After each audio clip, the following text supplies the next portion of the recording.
In the year 2018, I made a video on Sonic Unleashed specifically for the PlayStation 3. That was the only version I had at the time. This, by no means, was meant to be some sort of be-all end-all encompassing retrospective on this game in its entirety. It was simply the 10-year anniversary of the game's release. I saw an opportunity for content, and I wanted to share my opinions on the game as well as what I believe to be the general consensus all those years later. Leading into yet another recommendation for the Unleashed project, a mod for Sonic Generations on PC that ports all of the daytime Unleashed levels and lets players access some really quality content without, the not quality content, like the terrible frame rates on the PS3, because oh my god, it was so bad. And at the time, I thought I hit the nail on the head, but this was basically the first time I got kind of like attacked by a Sonic community, and the Unleashed fans, I'll be honest, I didn't know you guys existed at that point. The whole "am I the only one who likes Sonic Unleashed" crowd was getting so much more vocal, and they were yelling at me as if I was like perpetuating some false narrative that this game is bad, and because I'm pushing this false narrative, Sega is not going to port this game to modern consoles, give it the chance it deserves in a modern day, etc, etc. Now for one, it is so funny to me that some people think that I or any other YouTuber really have the power to influence Sega's decision making, because boy, if I could, there would be a Sonic Labyrinth 3D remake right now that for some reason is VR exclusive, just cause I think that'd be funny. Oh, it's not funny is today's sponsor, Factor. Ayo! If you're watching this video right now, chances are that you like food. And don't lie to me. That makes Factor's fresh, never frozen, chef-crafted, ready-to-eat 2-minute meals perfect for you and your family. When food has that many talking points, you know it's gonna be good. Think of all the time you waste doing absolutely nothing in some video games. Now imagine making some delicious food in that time. That's crazy. My favorite thing about Factor after all these years has always been the extensive choices on offer. Each week you have a new menu of 35 meals, including popular options like Calorie Smart, Keto, Vegan, and many more. Plus, you have more than 60 add-ons like breakfasts and beverages. I've always considered something like this to just learn what can be your next favorite thing that you put in your mouth on a regular basis. Maybe rewrite that last part. Just take this adorable little container here, throw it in the microwave, bing bang boom, couple of buttons, and then wow. Oh, it's so good. This holiday season, get some Factor for yourself and enjoy eating well without the hassle. Click the link in the description below and use the code ANTMAR50 to get 50% off and free shipping on your very first Factor box. And be sure to tell all your friends because man, good food really keeps the world spinning. Thank you so much to Factor for sponsoring today's video, and now, back to another Hedgehog video. There's so many of these. But secondly, it was that moment when I noticed a bit of revisionist history at play here. It was basically just an isolated incident for me, but then I started to see it all around social media. This wasn't a simple acknowledgement that opinions were just changing over time. This was a moment of, hey, this game was actually good all along. Am I right, fellas? I can't be the only one who likes Sonic Unleashed. And I feel like this only happens with Sonic the Hedgehog. I mean, like, the Super Mario 64 PC port also exists, and it came out around the same time as 3D All-Stars, but you don't see people going absolutely crazy about that, changing the course of the history forever. It's just there, have fun, go nuts. I swear, I've seen so many people over the years try to argue that Colors was actually the beginning of another dark period for the Hedgehog just because it stopped taking the story so seriously. And that's before Colors Ultimate showed up and really started to gaslight another group of people into believing the game was never good to begin with. And this is all insane to watch happen in real time because in 2010, Sonic Colors was the greatest thing this franchise had ever done. People even gas up Sonic 06 now, and like I totally understand why, but it's just mind-boggling to me. Like 10-15 years ago, that game's mere existence, people would have you think that was a sign of the end times. Now granted, I also know a lot of people like 06 now because Project 06 completely bypasses the story, so when you bypass the bad stuff, hey, what do you know, there's a good game there somewhere behind all that story. What a surprise.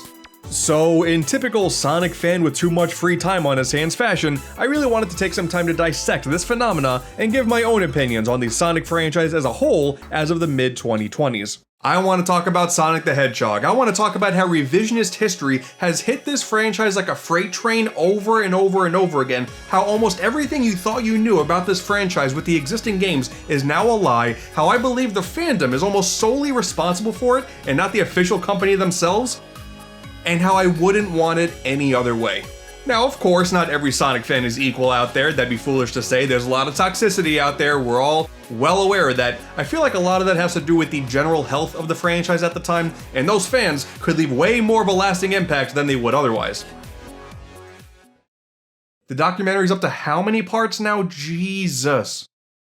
Naturally, as you can probably tell at this point, this is all coming hot off the heels of the Unleashed Recompilation Project, which, by all accounts, is one of the most insane things I've ever seen in my entire life. Dude, you have not lived until you played Sonic Unleashed at 60 FPS on the toilet thanks to the Steam Deck. Dude, gaming is more alive than ever before. One of the things that always boggled my mind with the Sonic Unleashed Defenders years after the game came out was, hey man, the game ran like garbage no matter what console you played it on. They were far, far too ambitious with the scope of these worlds and the really nice details on these graphics, because the frame rates, oh my goodness, they were really bad. And typically, whether or not you care about frame rate, it didn't really matter, because for a Sonic game, you want it to be smooth. And then you take one trip to the jungle, and then man, your Xbox 360 might blow up right then and there. I don't know, that console was prone to some bad issues. So you combine the shoddy performance with the loading times and the backtracking for the medals and all that sort of stuff coming together. I still don't take back what I said in that original video, where when it comes to the console version of this game, I would not recommend it. It's too rough of an experience. Obviously there were some good ideas for sure, but on that hardware, nah, this game, it needed some more years to cook for sure. So fast forward a few more years and Sonic Unleashed gets a port to the Xbox Series X with FPS boost. The game still runs at 720p, so it's not like the most high-tech version in the world, but you can play this game now at a consistent frame rate, and damn it, the game finally became awesome in my eyes. There are still some problems for sure, like I still believe that the tornado missions kind of suck, but hey, I clearly like the game well enough now to get every single achievement. In the Xbox version, I got every one of them, including the hot dog missions, and that took a few years off my life. But it made for a really compelling video, so go watch it if you haven't yet. And all that goodwill the Sonic community had with the Xbox platform with the backward compatibility program has been thrown out the window because a few fans said, okay, sure, we're gonna port it natively to PC now, and it just works. Like, you don't need a really powerful PC, you can run it at 4K and higher frame rates and mod support, you can just do that now. You can play Sonic Unleashed on the toilet on the Steam Deck, like, dude, the future is now. I figured I could have waited until my typical ROM hack and fan game spotlight to talk about this, but like, I've been playing it a whole lot, and it's just genuinely one of the coolest things I've ever seen. As someone who attempts to keep his eye on the Sonic community as much as humanly possible, it's just gonna be absolutely insane to me to accept that we went from Sonic Unleashed is pretty bad to Sonic Unleashed is pretty good, am I right? To, you know what? We actually don't trust Sega to port the games themselves, so we're gonna do it, and it's gonna be perfect. Alright, cool. And you know what? Considering the launch state of Colors Ultimate, a noticeably weaker Sonic game with infinitely more issues, that was likely the right call, so do I complain? Or do I just accept it? Yeah. But this is the best recent example of the fanbase dictating the general consensus of this franchise in real time, and that is great. This is all happening, by the way, while someone's attempting to also port Unleashed to the 3DS. Yeah, bro. Why not? Bro, why not? This little demo is like more enjoyable than any of the official games that were released on this console, so good on you, man. And if you've watched my previous Sonic videos, you likely already know how I feel about this, but here's my bold claim that I really want to cement here. In my opinion, to get the most out of the Sonic the Hedgehog franchise, you need to embrace fan creations. Now, of course, I'm not saying that you can't be a Sonic fan if you only take in the official media. I'm also not saying that it's okay to berate the not as great official media, because there's some really good fan media out there. What I'm trying to say is because there's so much Sonic coming from so many different sources, and so many of it's really good, I think it's best to just take it all in, be happy, and enjoy Sonic. Is that too much to ask? For some people it is, but damn it, I'm happier. If you're trying to be a Sonic fan in the late 2010s and play nothing but Sonic Boom, then bro, be my guest, but that was not gonna be me. All I'm saying is, as a lifelong Sonic fan, my experiences have greatly improved once I started playing and paying more attention to full-blown fan games and mods and even animations attempting to fix Sega's mistakes and show the true potential this franchise has. Like, dude, do you see the Sonic Adventure animation that popped up a few months ago? This is one of the greatest things I've ever seen in my whole life. But then, does it really make a whole lot of sense to become a bigger fan of the franchise when you start to consider the fan creations on an equal playing field as the official ones? I mean, I think so. When it comes down to Sonic the Hedgehog in particular, It's really not hard to see how we got to this point. Sega has attempted so many different directions for Sonic over the years with different spin-offs and universes and art styles, each with its own unique set of problems, but also with its own unique set of fans committed to making the best out of a bad situation. Like fans in 2009 saying that Sonic and the Black Knight, Sonic with the sword, is super dumb. Okay, I can get that. I'm on board with that. I can understand that. A more modern Sonic game like Sonic Frontiers has a whole lot more hand-to-hand combat. Oh, okay, it's a bit of an odd choice, but sure. Some fan goes in and says, okay, you know what? I'm gonna actually mod Sonic Frontiers to have Sonic with Excalibur, and it's gonna actually look kind of sick. Like, bro, okay.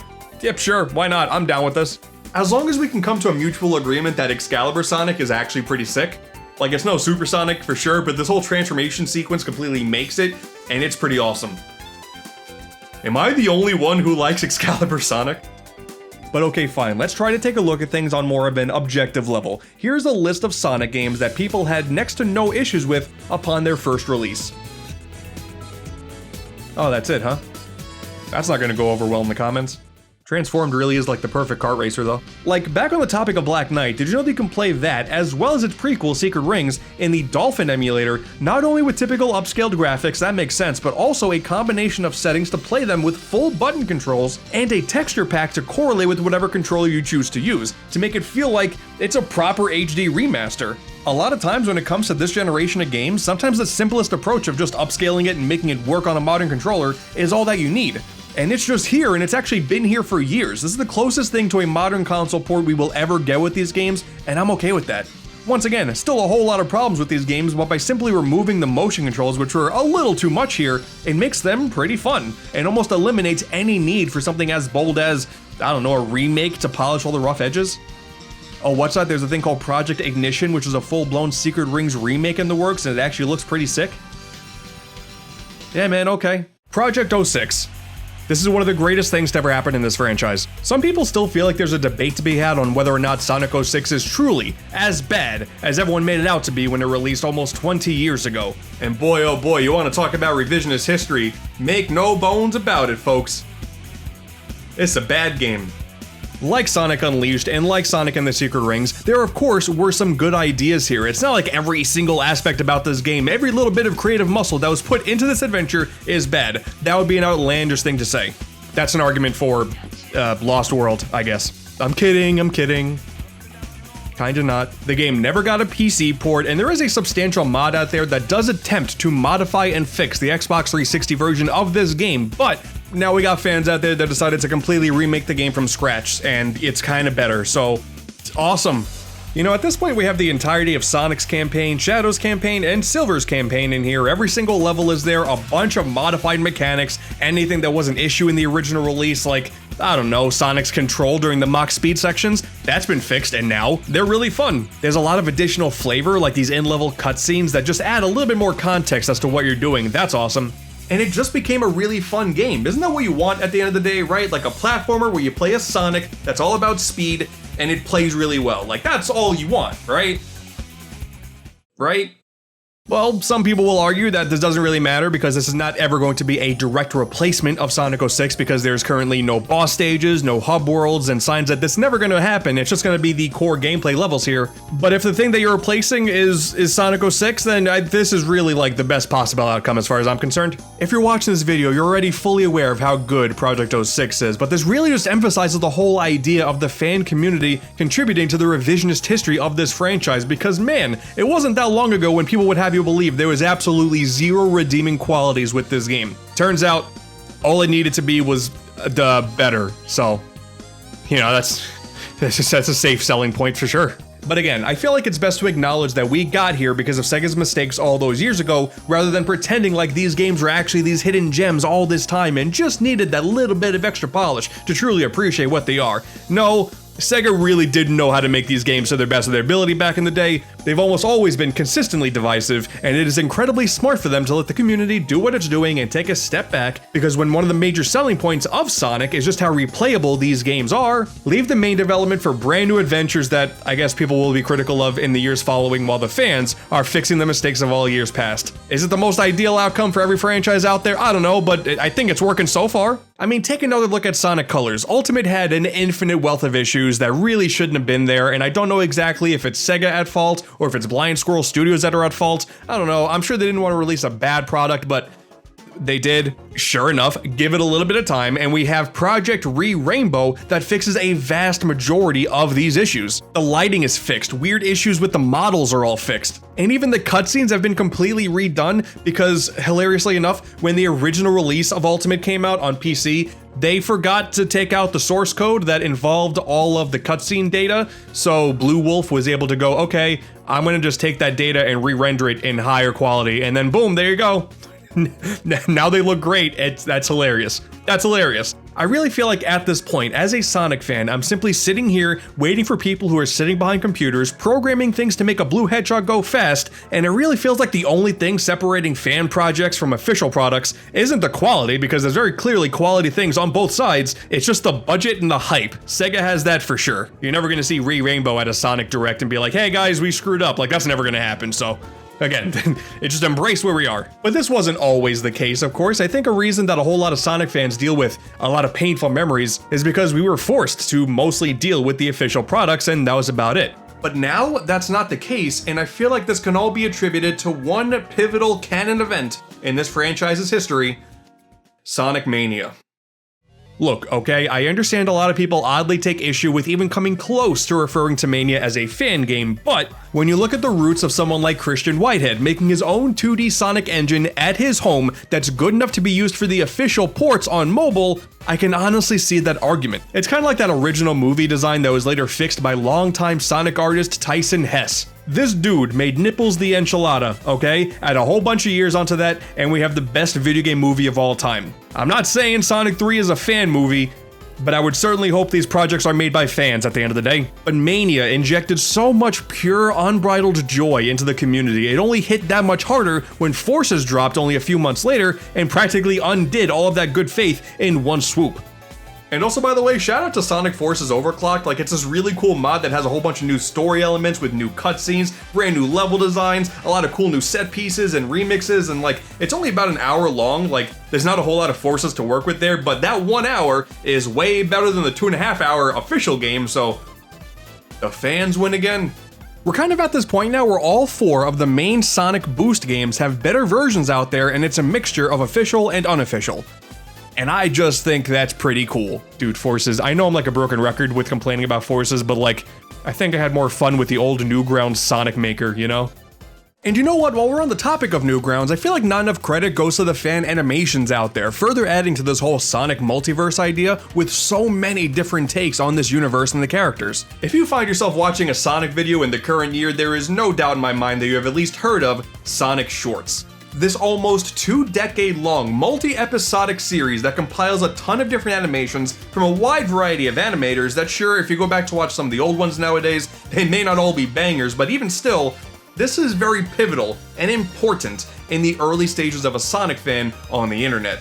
To me, it doesn't really matter if you think those first few episodes are a little bit too dated, like, I get it. Sonic Shorts still deserves its flowers.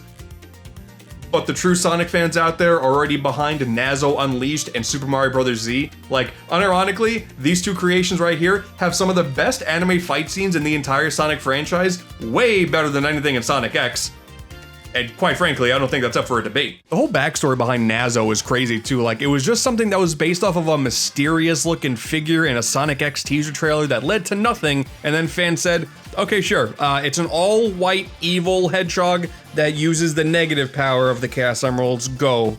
And it's pretty sick. I think the biggest shame is Super Mario Bros. Z never got an actual conclusion. It ends on a cliffhanger after all these years, but hey, what's here is awesome. Some genuinely super impressive early Flash animation stuff right here. Sonic fans are incredibly talented. It's all just fascinating to me knowing that this community was already there making really good stuff as far back as the late 2000s, but it really felt like things were ramping up tremendously in the later half of the 2010s. Because let's see, by this point I was mainly riding off the high of Nazo Unleashed and peak ROM hack Sonic Megamix still, like holy, what a good game. That was actually like super influential, and you're still seeing the effects of that to this day in the modding scene for Sonic Mania. This is long-term storytelling at its finest. And it was around this time I decided to go onto YouTube and make my very first ever Sonic ROM hacks video. I've aged quite a bit since then, and if you've seen that fat Sonic thumbnail over the years, I'm sorry, but I mean, it worked. This era of the community gave us some fantastic things, like we saw the rise of the Dreamcast conversion mod for Sonic Adventure DX, essentially reverting the PC version of Sonic Adventure DX to all of the old assets from the Dreamcast days to satisfy the growing group of people who just flat out did not like the changes made to DX, on top of other mods letting you play in widescreen since the original port didn't have it, amazingly enough. Definitive version of Sonic Adventure, there you go. Sonic 3D Blast Director's Cut, a mod with a bunch of bug fixes and brand new features for the Genesis game made by one of the lead developers. Just the concept of someone from the team of a 90s game going back and adding to their own product and just releasing it for the fans to play, like, I don't even like 3D Blast all that much, but that's incredible.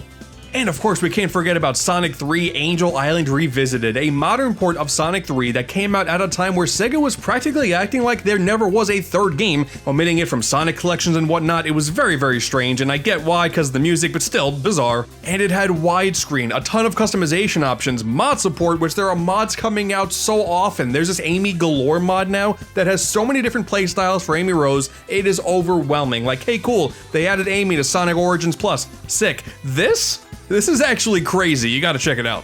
And on top of that, you had the mobile ports of Sonic 1 and 2, as well as the previous gen release of Sonic CD. It was very outdated, they weren't releasing these games on consoles, didn't make any sense, so, you know, Sonic Origins is cool and all, but the mobile ports got decompiled and recompiled like right before that, and now we got things like Sonic 1 Forever, Sonic 2 Absolute, and Sonic CD Miracle Edition. Quite frankly, in my opinion, these are the better ways to play these games, because like Sonic 3 Air, all of those customization options and mod support, it is there as well. Sonic 2 Absolute even has a mode that's based off of the old Nick Arcade game that Melissa Joan Hart played back in the day and she failed miserably at, and that's here now so you can try it for yourself. Clarissa can explain it all, but she can't explain this poor gameplay. CD Miracle Edition is pretty cool too because it has this interesting roundabout way of giving you a super form without there being Chaos Emeralds with the Miracle form. It almost acts the same way, like you're shiny and whatnot, but it's just cool to see the fans go out of their way to add something that actually kind of makes sense with the lore instead of saying, hey, you get all the time stones, you can turn supersonic. Like,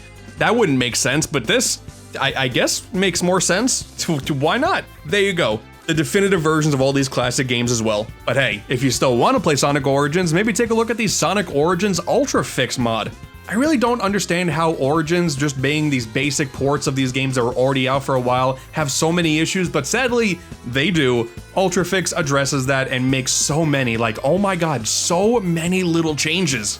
Honestly, it would take far too much time to go through every single one of these changes. Like, oh god, there's just so, oh my god, it's still going. Oh my god, it's still going!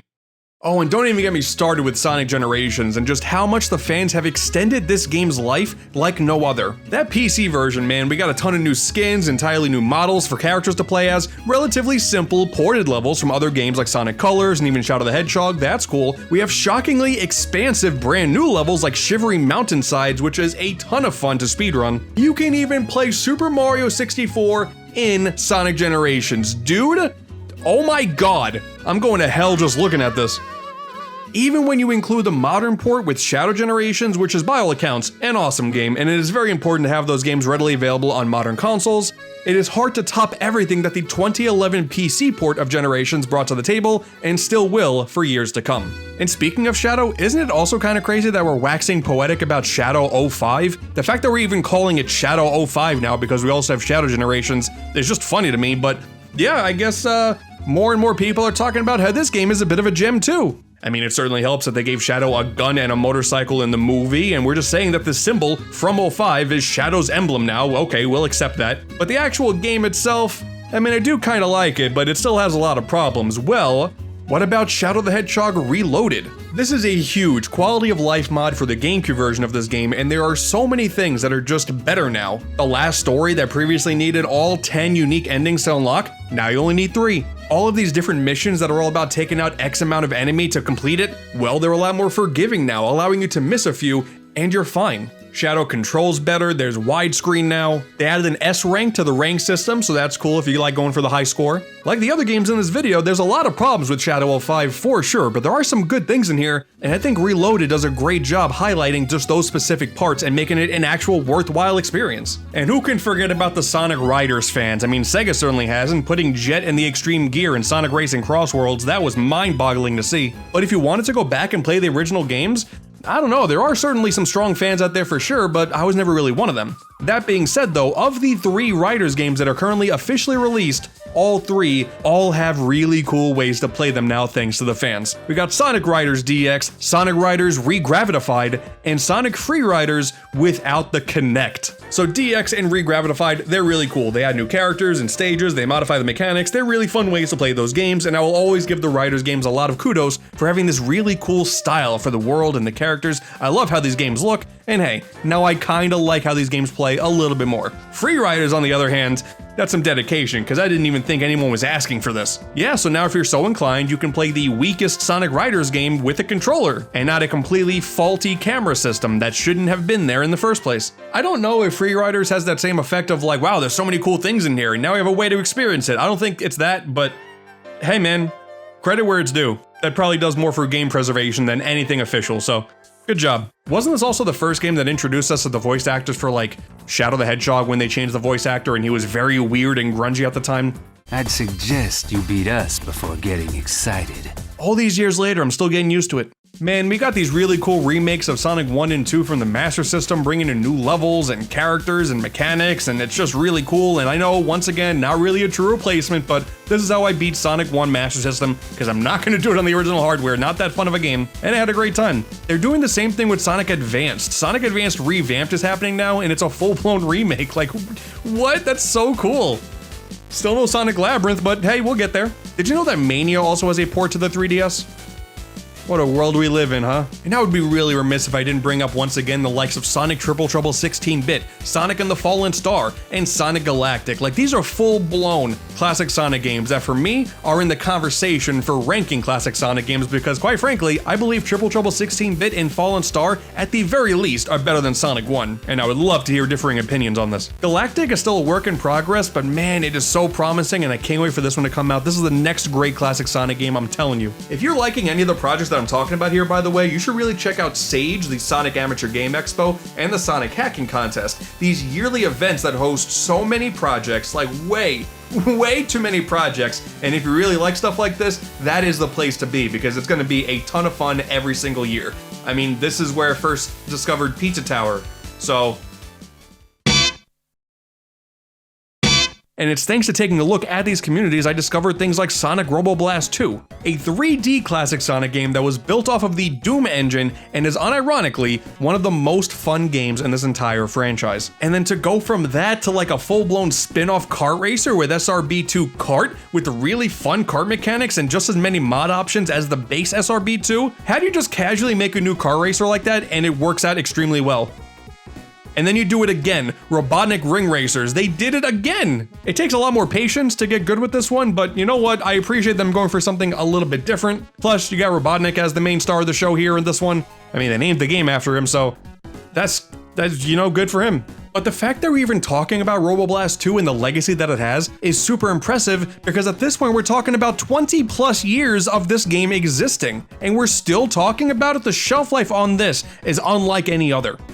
Whenever I see annoying internet discourse regarding Sonic fan creations, I see a lot of people going about it just flat out the wrong way. Yes, I am raving a whole lot about so many of the beautiful things these fans have given us over the years, for free by the way, keep that in mind. But at the same time, I'm not saying we should discredit Sega's work. They're clearly the stars of the show here, and I still think they're doing a pretty good job course correcting and evening out the playing field. I just think the fan creations supplement that official stuff beautifully. And it's also not to be ignorant to other high quality fan games out there like AM2R. Similar to some of the classic Sonic games I've mentioned, I believe AM2R also deserves to be in the conversation for best Metroid games. It's that good. Also, kind of just a weird thing that happened. Remember when Capcom kind of officially endorsed Street Fighter X Mega Man? It was a fan game that they then said, hey, it's pretty cool, we could release it, I guess. It was still free, it was just a thing you can download, but Capcom said it's cool, so does this count? You simply do not see this to this degree with any other franchise. Like, dude, Have you seen Sonic Rush 3D that's currently in the works? Like, this looks so good.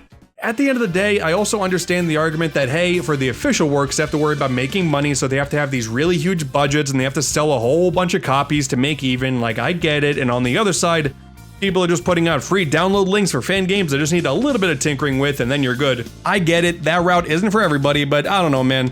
Trying to be a Sonic fan by just consuming the official media starts to come off like some sort of sick, twisted version of Stockholm Syndrome. You mean to tell me you haven't been interested in popping on the Unleashed Recompilation Project once? You're lying to me.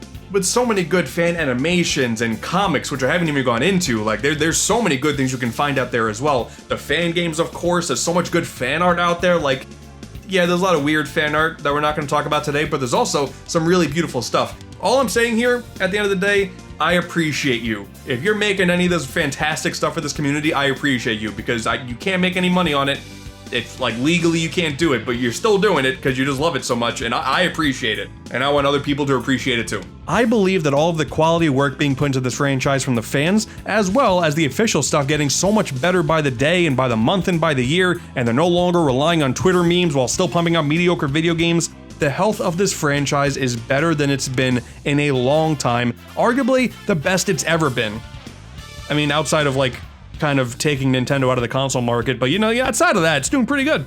Before we wrap all this up, I have one final message I want to say. Please do not take any fan works and put them on a pedestal so high that you feel compelled to also talk down about all of the other official arts out there. That puts too much pressure on the people making the fan works, and then it's just no longer any fun. It's all about fun at the end of the day. Just don't do that. That's a weird level of tribalism that nobody really needs. Maybe it's just me being too much of a pacifist here, but all of this is really just my opinion that I look at the official and fan stuff as, holy shit, 2 cakes, and I think you should too. I'll recommend Mario fan games and Kirby ROM hacks until the Mario Kart Moo Moo Meadows cows come home, but Sonic has found himself in this unique position where Sega has started mysteriously tweeting about Sonic Unleashed right after the Recompiled project came out, so like, okay, just embrace it, don't ask any questions, we're cool if you're cool. Listen, okay, back in the day when I was a kid, I signed up for Gaia Online just so I can get access to the stupid Sonic and the Black Knight emblem to stand next to my character that I would use for nothing else, because there was nothing else for me to do. Trust me on this, Sonic's in a pretty good spot now. This was definitely a bit more of a rambly video than my usual stick, so if you're considering to watch this video, thank you so much, I appreciate it. I'll go back to my usual, like, ROM hack and fan game spotlight later on this year, so stay tuned for that. But with Unleashed Recompiled, man, it just sparked something in me that I really wanted to talk about this, because like I find myself loving Sonic more than ever before, and a lot of that is due to what the fans are doing behind the scenes. Like, it's incredible stuff all around. I love Sonic Triple Trouble 16-bit. I also really enjoy Sonic Superstars. I adore Sonic Robo Blast 2. There is so much content there, especially when you go into modding it. Like, oh my god, there is so much stuff. But I also really love the base version of Sonic Frontiers. You take a look at something like SRB2 Kart, and it's just such a fun kart racer. I still can't believe that's real. On the other hand, you know, I didn't really love Team Sonic Racing, but it is what it is.